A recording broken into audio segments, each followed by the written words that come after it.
Hai, namaku Rosi, aku 16 tahun. Pernahkah pacarmu berkata kamu terlalu baik untuknya? Seperti semua aksimu terlalu provokatif untuknya.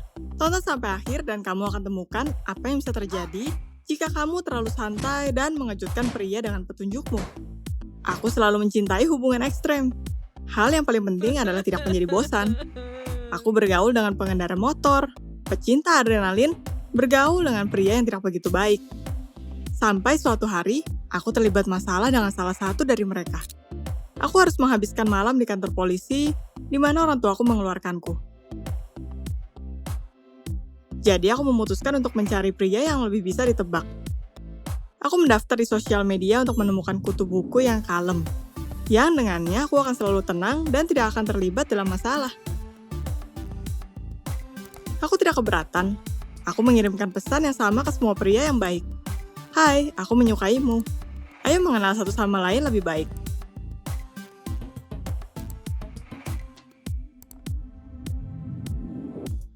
Satu hari setelah aku melakukan ini, temanku Lindsay dan aku pergi ke sebuah tempat pizza. Di sana ada satu grup kutu buku di meja sebelah. Salah satunya aku sadari adalah pria yang aku kirimi pesan. Aku bahkan tidak mengingat langsung namanya. Aku pikir itu Dan atau David. Mereka memainkan semacam board game atau sejenisnya. Dan mereka sepertinya tidak memperhatikan kami. Tapi dia tiba-tiba mengalihkan pandangan dari apa yang dia kerjakan, dan lalu dia berdiri dan berjalan tepat ke arah kami. Tersenyum. Tepat di depan Lindsay, yang tahu dengan jelas bahwa aku hanya bergaul dengan pria keren, tidak akan pernah memiliki percakapan dengan kutu buku. Aku bahkan tidak akan memberikan dia tatapan sedikit pun. Dan apa kamu akan berkomunikasi dengan seseorang yang bukan berasal dari lingkaranmu? Di depan temanmu? Aku memutuskan untuk membuatnya seolah itu adalah candaan, dan mulai mengejek kutu buku ini. Dia berkata namanya adalah David, dan aku menyilangkan kakiku, dan mulai menjilat sedotan milkshake-ku. Dia bingung, jadi aku tertawa. Apa kamu tidak tahu bagaimana cara menghampiri gadis nakal? Aku mengangkat rokku sedikit seperti Lindsay, dan pria ini, David, menatapku. Dia melihat sekitar seperti dia tidak tahu apa yang harus dia lakukan dengan matanya. Jangan begitu malu, para gadis tidak menyukainya, tahu kan? Kataku. Aku menambahkan bahwa dia seharusnya mengganti penampilannya, yang tidak terlihat keren sama sekali, dan berkata padanya untuk menghubungiku. Lindsay bertepuk tangan dan tertawa, dan David sangat malu. Merona meraih ranselnya dari sofa sebelah, dan lari keluar dari pizzeria, tanpa mengatakan perpisahan pada teman-temannya. Lindsay terus tertawa. Aku membela reputasiku, tapi aku akan mencari tahu lebih baik lagi soal pria ini. Dan terlepas dari penampilan kutu bukunya, David ini sebenarnya lucu dan terlihat tepat seperti pria baik yang kucari.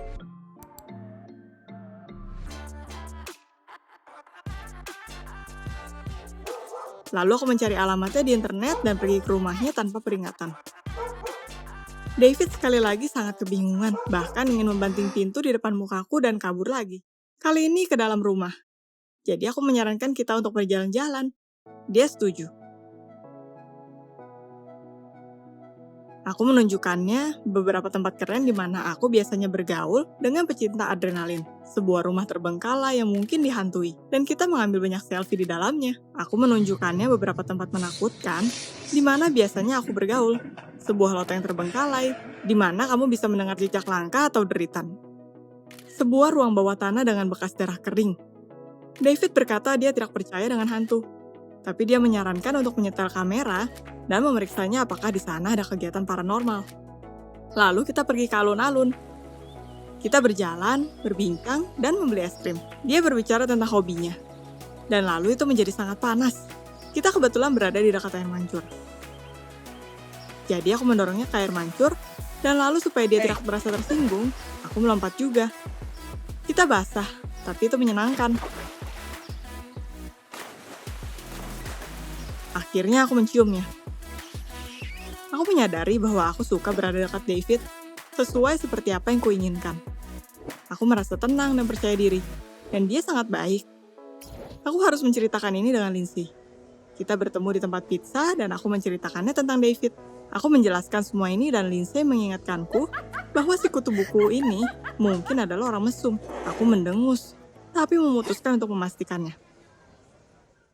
David dan aku pergi ke perpustakaan untuk meminjam buku untuk tes sekolah. Di sana ada banyak rak buku tinggi di perpustakaan, dan kamu tidak bisa begitu melihat karenanya. Jadi aku punya ide untuk menariknya ke antara raknya. Aku melakukannya dan mulai melepaskan pakaiannya. Tapi David menggeliat dan berkata itu bukan tempat yang tepat. Dia lagi-lagi sangat malu. Dia memerah, berkata bahwa dia butuh mencuci muka dan berlari ke toilet.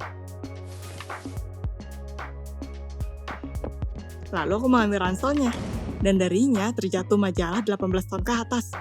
Lindsay benar, kutu bukuku adalah orang mesum. Aku mengingat seorang gadis di dalam kostum kelinci. Ya, tanpa kostum apapun, hanya dalam celana dalam dengan buntut, yang sebenarnya tidak menutupi apapun. Aku dengan segera melenyapkan majalahnya.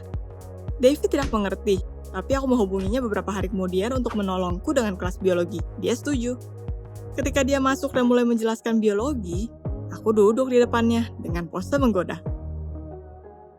Itu seperti pertemuan pertama kami, tapi ini ada di kamarku, bukan di tempat pizza. Jadi di sana tidak ada orang lain, kita sendiri. Aku bisa merasakan dia melihatku. Apa kamu akan menguji tingkat kemesuman orang yang kamu sukai? Atau kamu lebih suka untuk mempercayai citranya?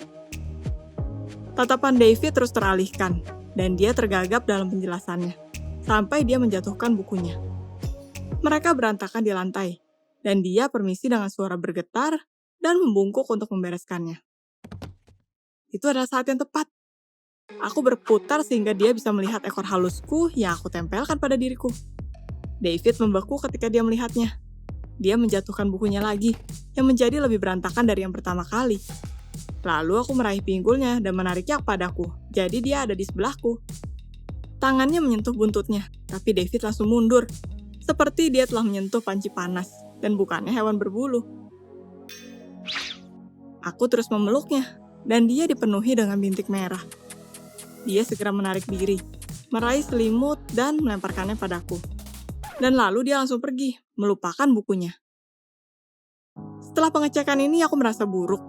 Itu tidak berlangsung seperti yang aku kira.